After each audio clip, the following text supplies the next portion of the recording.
Hello everyone, it's April 19th, 2024, and this is the tech vlog for today. I've had a couple new additions to the collection and I've been working on some projects, so I guess we'll go over those now. First of all, the room is a bit of a mess. Again, I've been doing some different projects and I've started some, not been able to finish them just yet, but I plan on doing some of that this weekend. So I have the GX1 out again. This is my Windows 98 machine. I was playing some games on it, just messing around with it in general.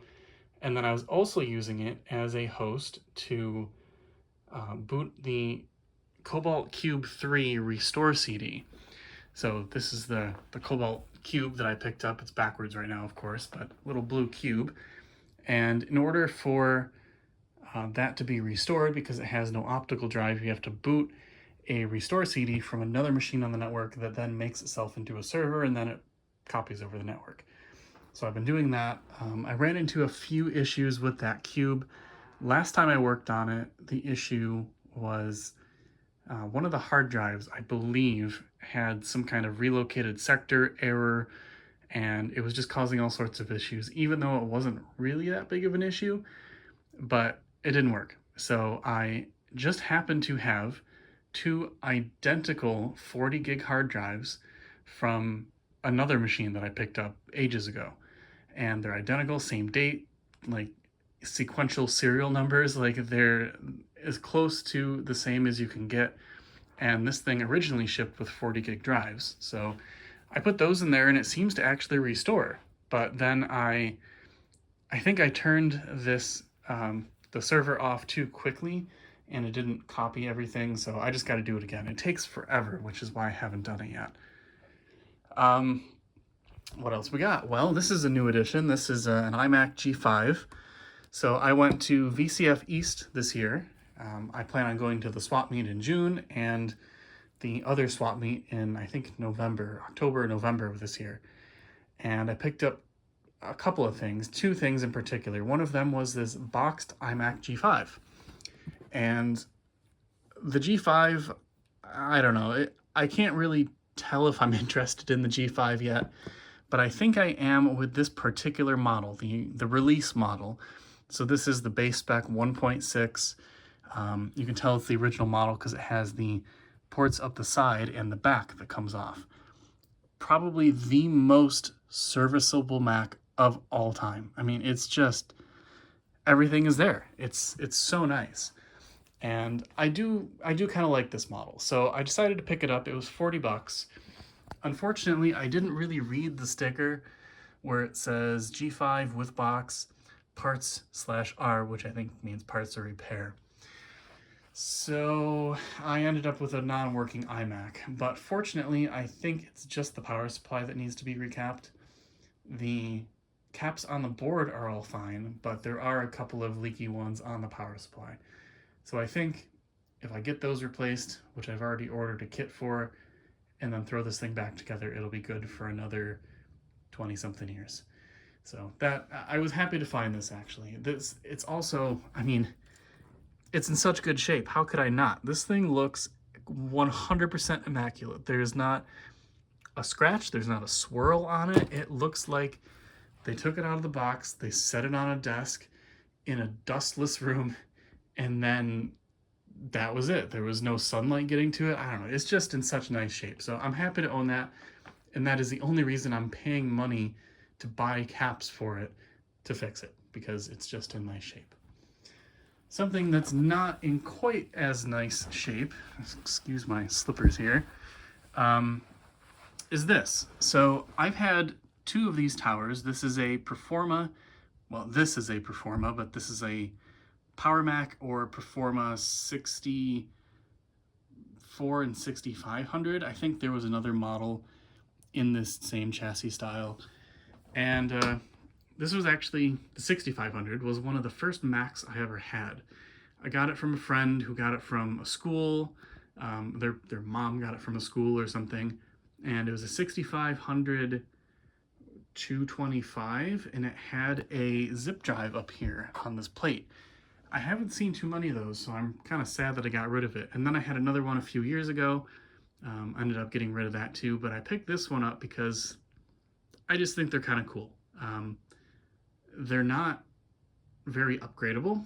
They're not very powerful to begin with, so they're kind of a meh computer to own, but I do like it. I like the fact that it has a big subwoofer built in, and it was until just the other day, or rather I didn't know until the other day, that the subwoofer takes up almost all of the bottom. It's like this tall, goes up to here and takes up the entire bottom. It's a big chamber, this big plastic thing, and I never knew that, so that was pretty cool. Unfortunately, this one has some issues. There's a couple little pieces of broken plastic. It is what it is. Overall, the plastics are in good shape, so that's fine. It's whatever. But I think there's an issue with the SCSI bus on here.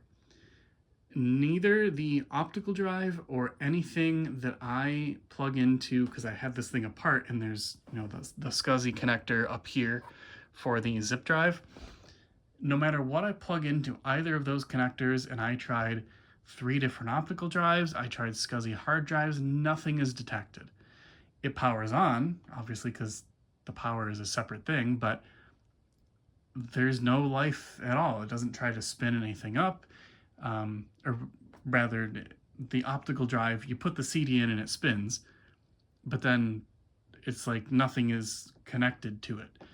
So I was troubleshooting this thing for quite a long time.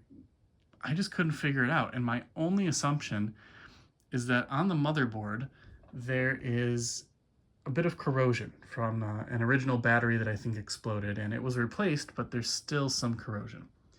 So I'm going to clean that up, maybe get this thing working again. I really hope I can, because it would just be, I don't know, it's kind of a shame because otherwise it's in pretty nice shape. Fortunately, this model of Mac uses an IDE hard drive and then SCSI optical drive and SCSI zip drive. So I can image an IDE drive on something else and throw it in here and it'll be fine. So I don't know, we'll see what happens with that. I might just end up selling it again because I'm not that crazy about this model. Up on the bench, again, we have the Cobalt Cube sitting here. Got most of the way through the install on that. I got it actually installed enough that I was able to bring up a web interface on a Windows 98 machine.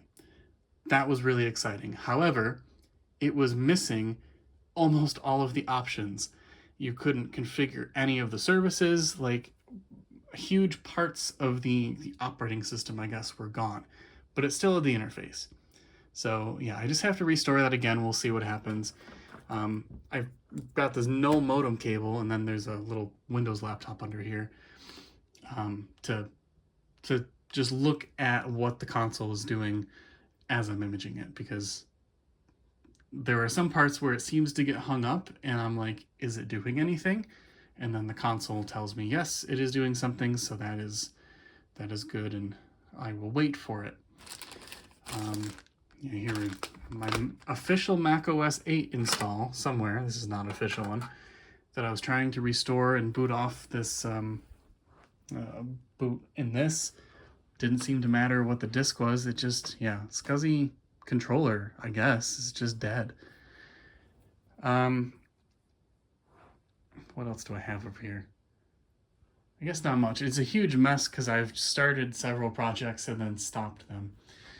Oh, here's an interesting thing. So I had just watched a video by somebody, probably VWest Life. That seems like a VWest Life thing, with these, God, what am I trying to say? These devices that will take in an input from composite or S-Video and burn it to a CD. And I think VWest Life's video was on something that interfaced with Sony Handycam camcorders.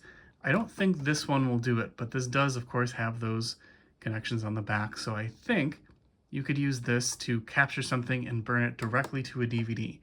There's also a USB interface on there. I don't know anything about it. I haven't even powered it up. I didn't get this at VCF. I actually got this at Goodwill. $8. I thought it was kind of interesting, mostly because I had just watched the video about it like the day before. So yeah, cool find there. Some updates to the PC. I didn't plan on upgrading this quite so soon, but I did. I guess they're not really big upgrades. I upgraded two things. One of them was the CPU. It used to have an i7 10700KF, which is a perfectly fine CPU. I didn't have any issues with it. Now it has an i9 11900KF. And the reason I did that is because I was often running pretty low on space. I had a 1 terabyte NVMe drive in there, and I was at about 850 sometimes because I like to install stuff in case I want to play it later. I don't want to have to re-download it, or else maybe I won't want to play it. So I keep things on here, and I just thought it was time for a new SSD. I bought a 2 terabyte SSD, one, I think it's an Western Digital SN850X, something like that. It's a very fast SSD, PCIe 4.0, but my 10th gen i7 couldn't do PCIe 4.0, which is why I had to have an SSD in the, there's two NVMe or M.2 slots. There's one right below the CPU, and then there's one down here. I had the other one down there because with the 10th gen CPU, the other slot isn't enabled. So anyway, I bought a CPU upgrade so that I could upgrade my SSD, but it is very much worth it. The SSD is 4 times faster than the other one. I mean, it is noticeably faster, and it's already faster than I could possibly need. So yeah, that is realistically the last upgrade I kind of plan on doing with this thing for quite some time. But yeah, just wanted to share that because I thought that was a pretty neat thing, that it is 4 times faster, which is just crazy. Oh, another crazy thing, not really, I just kind of transitioned there.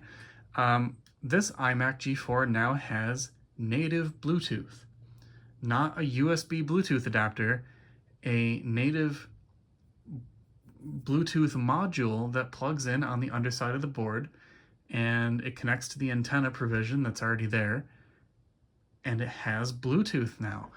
So, well, I ran into some issues with my keyboard, but I have Bluetooth Mighty Mouse, works perfectly fine, and I bought this Bluetooth Pro keyboard. Unfortunately, something is up with it. I think there's a little bit of corrosion on one of the contacts. Either that or the batteries I chose just happened to be kind of dead. So I'll work on that. But yeah, I have an iMac G4 with native Bluetooth. Now this was never something that Apple offered from the factory. You could not configure one of these to order with a Bluetooth module installed. They just didn't do it, but they had the provision for it underneath the board. And if you've looked at the underside of the iMac G4 board, even just take the bottom cover off to upgrade the memory, you'll see on certain models there's this little plastic bump, and there's nothing under that plastic bump. Well, that's where the Bluetooth module goes. So that was really cool. I just plugged it in and it worked as it should, because it was from, I think, a Power Mac tower of some sort that came with Bluetooth. I don't know, but it just plugged in and worked. So that was really cool, and it wasn't necessary. But of course, this iMac, I've been trying to find every possible upgrade and accessory for it, and I didn't even realize you could install a Bluetooth card in here until I was just happened to research it one night. And now I think it really does have every single possible upgrade that is possible for the 20-inch iMac G4. So that was pretty cool. This keyboard I use with my other Mac down there, the 7300. I just had it out for testing the Performa because I thought that the C key on the keyboard I was using was dead, which is why it wouldn't boot from CD. That wasn't the case. Oh, I think this iMac is a new addition. This is the Grape slot loader Oh no, I think I did show that in the last tech vlog. I definitely showed it, but it was taken apart because it arrived to me with the inner bezel completely shattered, just absolutely destroyed. So I put it back together and now it just sits there as display. So that's all right. And that I really think is it. So not a lot has changed elsewhere in the house. Not a lot of other updates. So that's what's going on around here. If you stayed to the end, as always, thank you for watching to the end. And I thank you very much for watching in general, and we'll see you in the next video.